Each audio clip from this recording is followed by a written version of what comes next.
good? Matt Clark here at the new Matt Clark. How are each and every one of you doing on this amazing Tuesday?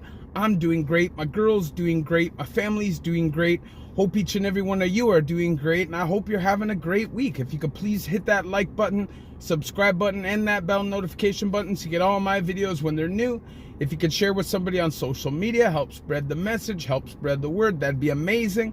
And there's a PayPal option if you'd like to donate, help support the channel. The link is in the description of most of my videos. So what's up, dog? We chilling. It's been a while. It's been like a week, but we back. And I want to keep it on pause. I want to talk about positivity. I want to talk about change. I want to talk about success. I'm now coming up on my 4th year with the same job. And despite the fact that I've been given promotions and stuff like that, I'm now coming up on 4 years free next month. 4 years free. So I want to talk about what I had to do and what you could do to ensure your freedom. So this is 6 tips to turn your life around, keep yourself out of prison, and ensure your freedom. Because that jail shit, waste of time, that addiction shit, waste of time, waste of energy, waste of talent, and just a waste of a person.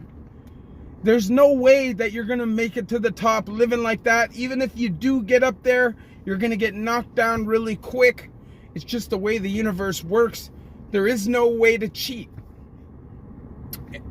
Like, find a cartel boss, a mob boss, a major lifelong criminal that's never been caught, never been hurt, and always successful even into their older years. Find one. You want to turn your life around and have some kind of a future where you can have a family, possibly own a home, things like that. You need to turn it around. So these 6 steps is what I did. At one point, I was considered a write-off. There is no chance for me to turn it around. And if I could do it, then anybody can do it. And I'm not out of the clear. It's only been 4 years. There's lots of years to come. Who knows what's to come? Who knows what obstacles are in front of me? But I know if I follow these steps, chances are I'm going to be all right, because I'm not going to even put myself in a situation that I can't handle. So number 6, the number 6 tip, before you ever get out of jail, before, you must do this step. I don't care if it's addiction, anger management, if you're, whatever your issue is that keeps leading you to prison. Unless it's just straight poverty and there's nothing you can do about that. But that's rare. I find that there's always some kind of a circumstance in somebody's past, whether it's trauma, abuse, seeing alcohol abuse and drug abuse from a young age, whatever it is that leads you down that path. It's rare that somebody has like a perfect upbringing and goes down that. It just is what it is, right? If you have other options, chances are you're going to take them. But not everybody who gets arrested has addiction issues, and not everybody who gets arrested has anger issues. But for the most part, if you have these issues, trauma, PTSD, anger, any of that stuff, work on it before you get out. It's almost impossible to succeed if you got all this stuff going on in your head, man. It's going to lead you back to the addiction or to a way of burying those thoughts. You have to work on them. Trauma is a mother, you know. I would say that the best thing to do is to get into a rehab program, some kind of a day program if there is no rehab program. Therapy, whatever it is that you need to start working on yourself and really find out what the sole issue is. Not the consequences. What is leading you to make these lifestyle choices? You have to find out that issue, target it, work on it before you get out. Nobody's saying you're going to be perfect. You're going to have it all figured out by the time you got to get out. You get out. But you have to at least started trying to figure it out. Now, so that's why I say the number 6 tip, work on yourself and your issues before you get out. The number 5 thing that you can do to ensure your freedom: follow your conditions. Simple as that. Rarely does somebody get out of jail or prison, they don't have parole, probation, some kind of condition. And rarely do guys go back. I wouldn't say rarely, but a lot of the time when guys are going back, they're going back for violations. You know how many guys you see in for breach after breach after breach? You know how many guys that are in the pen have already been out once and they're back in on a parole violation for something that's not even illegal, a behavioral issue? Follow your conditions. I used to think it was impossible, parole. I did. I was on team supervision. I had to report like crazy. I was doing the urinalysis, and I thought it was impossible. But you know why I thought that? Because I was always trying to skate the line. I was always trying to break the rules and get away with it. So it seemed like it was impossible because I was playing with destiny. Like I was playing with my freedom. Follow your conditions. The number 5 tip. There's nothing else, man. That is the number 1 most important thing when you get out, whether you're on an ankle monitor, team supervision, whatever it is.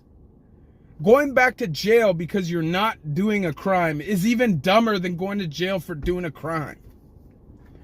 If they're giving you a ticket out, take it and don't waste it. I wasted it so many times, and you never feel stupider than when you're in prison on a parole violation, because it's not a charge. You shouldn't be there. Number 5, follow your conditions. The number 4 most important tip to ensure your freedom: getting a job. It's more than just money. It teaches you about responsibility. It teaches you about hard work. It teaches you to understand what it's like to work for your money, so you have more respect for your money. The thing is, I never worked for my money prior to recently, really. So I didn't have a respect for how hard people work to make the little bit of amount of money that we do for working.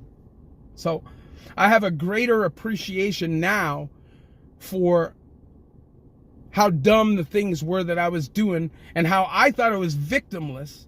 But when you really sit back and work your ass off to just get a little bit of a nest egg, just a little bit of something to sit on and make yourself a little bit more comfortable, and then somebody comes, whoosh, snatches that up. So getting a job, learning work ethic, this is a must. This is a step that you cannot skip. You want a future, you want happiness without going to prison, you want to ensure that your kids are going to have food in their stomach, clothes on their backs, that your woman is happy, that you have a warm bed to go home and sleep in every night, put your head on a pillow, that you don't have to worry about the door getting kicked off or somebody running in with a strap to rob you for what you got. You got to work for it. And believe me, once you start working, once you start seeing the money and the raises, you start feeling good about yourself. It builds confidence and self-esteem.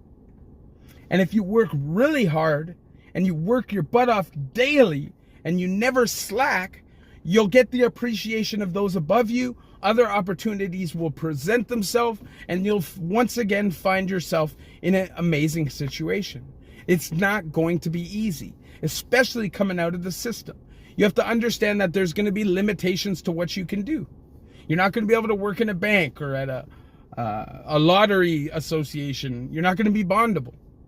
But there's plenty of work, labor work, construction, maintenance, or like factories and warehouses. There's lots of work for you. You just can't be lazy. You have to be prepared to start at the bottom. Everybody does it. Most people do it when they're 15, 16 years old. They start at Tim Hortons or McDonald's. They work themselves up to another job with a little bit more responsibility. And then, you know, they have their career set by 25, 30 years old after they're done school, etc. But for me, for instance, I was behind, right? I was well behind. And I'm just now putting myself into a circumstance where I'm not broke all the time, where I have the ability to provide myself with a decent life without having to worry about borrowing money or running out of money early. This was a reality for me for a long time. I had to get it. Be good and be good at it. No excuses. Get a job. I hear so many things, interviews with people, jail programs, all these things, people saying they can't get work. You can. You're just trying, you're not trying hard enough. If you're not working, you should be putting the exact same amount of time into finding a job. Not push out one resume a day and say that's job hunting. Go out 8 hours a day, canvas. Go to construction sites. Ask them to put a shovel in your hand and earn your keep. Get a job is the number 4 most important step, and it's not skippable. You can't. Why would you want to? Get a job. You know what I'm saying? Get a job. The number 3 most important step, if you want to change your life, if you want to stay away from prison, addiction, any negativity, you have to separate yourself from your negative friends and influences. This is difficult. A lot of people feel loyalty to those that they come up with, whether it's in a gang, whether it's in drugs and addiction, whether it's crime partners, whatever it is, they feel loyalty. Now, in a lot of situations, these people may be your homeboys, but if they really are your friends, if they truly care about you, then they don't want you running around doing negativity, doing crime, putting your freedom on the line. Would a friend want you to go to jail? Would a friend want you to be a drug addict? A real friend. Acquaintances are different. They come a dime a dozen. But if you told somebody who's your friend that you need to separate yourself from them until they figure it out because you have different priorities now, and they give you a hard time about that, that was never your friend to begin with. You can tempt fate all you want. You can put yourself around somebody because you care about them and see how long you can hold off. And there's not only that, maybe you're not doing anything. Maybe you are just hanging around. But you can get the shrapnel or the ricochet from their shit. You get pulled over in a car, it's got a strap in it. You have no idea. Passenger doesn't want to own up to his shit. Drugs, same situation. I've been there. Snatched up on a parole. Didn't know there was dope stashed up in the vehicle. And when they offered him an opportunity to stand up, man up, and take responsibility and free me up, he didn't take it. And I ended up having to sit for like 3/4 of a year. 2/3 of a year. So, separate yourself from negative friends and influences. It is a must. Gives a damn. At some point, you have to become selfish and worry about what's best for you and your family. If you have kids, a wife, you have to start thinking about that. You want to be 40, 50, 60 years old, still chasing dope, still chasing a relationship, still chasing crime, still chasing cash. The older you get, the harder it becomes, man. Living that life at 20, 30, 40 is difficult. Living that life at 50, 60 is going to be next near impossible. That's why, at number 3, my tip is separate yourself from negative influences and friends. Now, number 2, and another important tip, stay away from unnecessary temptation and seemingly unrelated decisions. Sometimes when you're an addict or addicted to something, your brain craves that. So subconsciously, you will make decisions putting you in high-risk situations. It's like the alcoholic who goes to the neighborhood where all of his favorite bars are to hang out with his homie on the street, looking at all those bars, thinking subconsciously that he's just going to hang with his homie on the street and have a coffee. Tempting fate. Or if you're addicted to drugs and you go to your favorite drug neighborhood where you get all the best dope, just to hang out with somebody or just go for a walk. Put yourself in that unnecessary situation. That is called a seemingly unrelated decision. And when you're caught up, man, when you got addiction and other things going on in your life, this happens. This is something you learn when you're in treatment. Your brain has a funny way of putting you in these situations looking for those dopamine hits. Even years later, they tell you when you're battling addiction, right? When you're going through recovery, your addiction is in the parking lot doing push-ups. It's waiting. Just waiting to jump right back on your back. That's why, for number 2, stay away from unnecessary temptation and seemingly unrelated decisions. Prison sucks. Addiction sucks. Even if it feels good when you first do some crime, maybe you get an adrenaline rush, or when you're high, maybe you feel good. But we all know, anybody who's been there knows, we forget about the negative. We only remember the positive. But if you think about all the cold nights alone in the streets, all the nights begging for a spot, or doing some shitty ass crime, trying to make money, some petty shit, putting your freedom on the line for nothing. The cotton fever, the negative things that go along with it. Think about that. The number 1 tip I can tell you, this is the most important, which is to grind. Stay busy. And when I say grind, I don't only necessarily mean money. Stay active. Work. Find a hobby. Fill your time up as much as possible as you build your up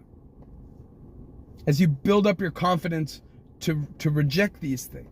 Like, I've been out now for 4 years, and I feel really confident in my sobriety. But do I think if I just sat around all day, did nothing, and saw no progress in my life, and had myself in a negative mindset, do you think I would be in the same bracket of confidence? No. I'm confident like that because I'm active. I'm out there. I'm getting it. Multiple streams of income. That's what you need these days. Find a passion, something you love doing. That's something maybe, possibly, eventually turning into something you can make money from. YouTube is my passion. I'm just at a point right now where I don't have enough time to do it. I need to be able to pay my bills. It's life. I do it, right? But I could do more for sure. And I know that I still have work to do. I am not fully there yet. That's why the number 1 tip, grind. And don't stop grinding. Chase your fucking dreams. Because nobody's going to chase them for you. You want something? Work for it. It's achievable. Very little things are not achievable.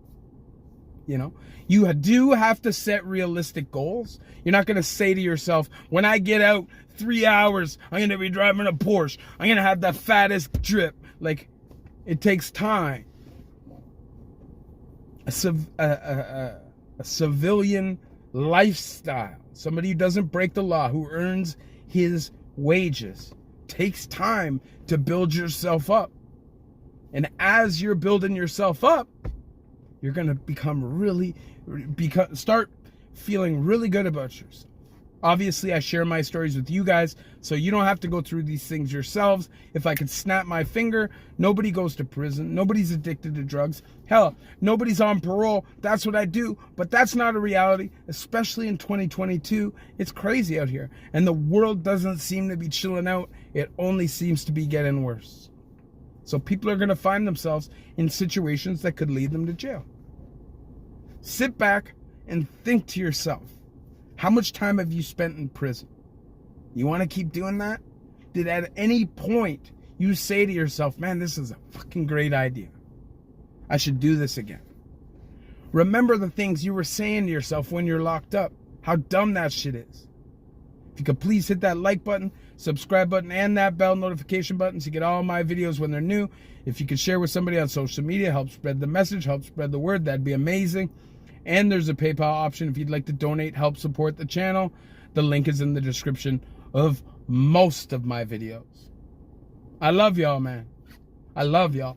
These tips, if you follow what I said in this video, I'm telling you, you have a real good chance at success. Beating parole. Beating addiction. You can't cheat it. If you still have those cravings and stuff, you need to work on it. It's not going to defeat itself. Love each and every one of you. The New Mac.